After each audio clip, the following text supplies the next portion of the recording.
première consultation pour endométriose, ça va être en premier lieu ce qu'on appelle un interrogatoire. C'est-à-dire que par une discussion, par une écoute tout d'abord de la patiente et puis par une discussion, on va essayer de retrouver plein de signes qui vont nous faire évoquer, oui ou non, cette endométriose. Les douleurs de règles, l'infertilité, les douleurs pendant les rapports, tout ça on va essayer de le détailler, d'avoir le plus de détails possible pour avoir des arguments.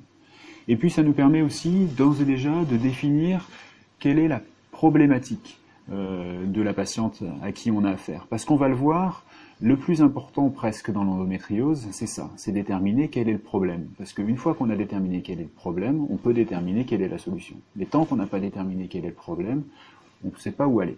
Et en elle-même, l'endométriose n'est pas forcément le problème.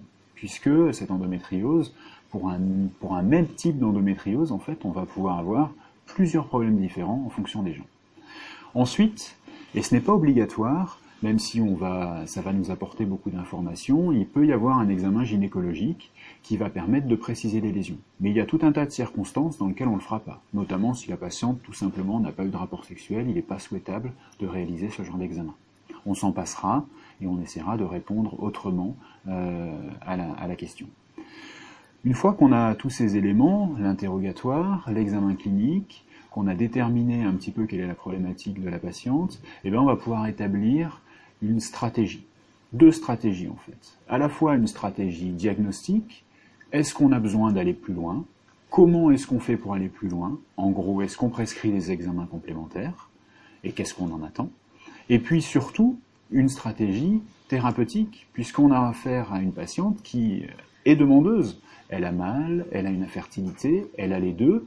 Même si on n'a pas encore tous les éléments, même si j'ai pas encore l'IRM, si j'ai une patiente qui a mal pendant ses règles, eh ben j'ai pas besoin d'attendre l'IRM avant de la traiter. Et puis ensuite, il y a tout un tas d'éléments qui sont importants aussi, c'est de donner de l'information sur l'endométriose. On souffre d'une chose sur l'endométriose, on a affaire à des femmes jeunes qui sont très souvent sur le net, et l'information sur le net, elle n'est pas toujours pertinente. Donc, c'est notre rôle à nous, de médecins aussi, dès cette consultation-là, de donner tout un tas d'informations. Parce que le mot endométriose, tout le monde en a plus ou moins entendu parler, avec une connotation qui est vraiment souvent désagréable, et on a besoin quand même quelque part de rassurer. Parce que, certes, c'est pas une sinécure, et loin de là d'avoir de l'endométriose, mais c'est pas forcément non plus l'image d'Épinal aussi négative qui soit qu'on peut trouver sur Internet.